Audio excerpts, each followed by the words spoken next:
Thank you, Mr. Speaker. I rise today to petition this body to adjourn in the memory of former Los Angeles Police Department Chief Willie L. Williams. I imagine that a meeting in heaven occurred this past Tuesday morning. I suspect that the late Honorable Thomas Bradley would have been the presiding officer. The late Julian Dixon would have been the parliamentarian. Old Jess Brewer would have been the recording secretary, and the late Johnny Cochran Jr. would have been the general counsel. At this meeting, these LA luminaries would have recalled the aftermath of the 1992 civil unrest and how a city found itself gripped by racial tensions and an out-of-control police department. Daryl Gates had become a symbol of division and had resigned under intense scrutiny and a scathing report from the Christopher Commission. So into this crisis stepped, under that group of luminaries recruitment, Willie L. Williams.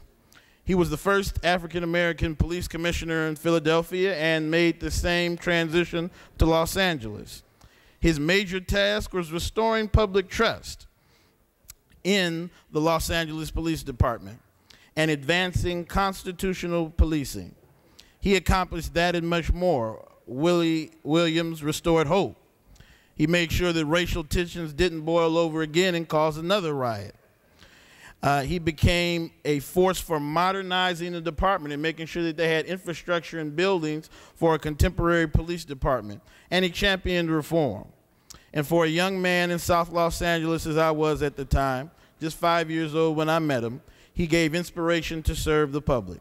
I thought this was an isolated incident, but in fact, Willie Williams was able to restore the confidence of the people of Los Angeles to the point that before he left the LAPD, 60% of the people of Los Angeles viewed it favorably. And this was an historic change.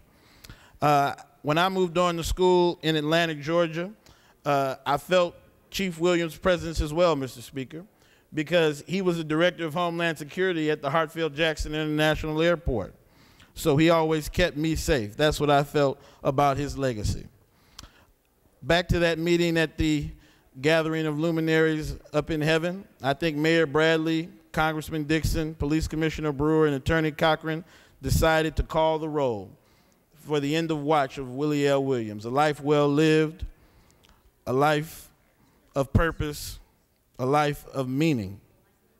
He was 72 years old. I would ask that this body adjourn the greater Los Angeles area and adjourning in the memory of Los Angeles' first African-American police chief, Willie L. Williams. Thank you, Mr. Speaker.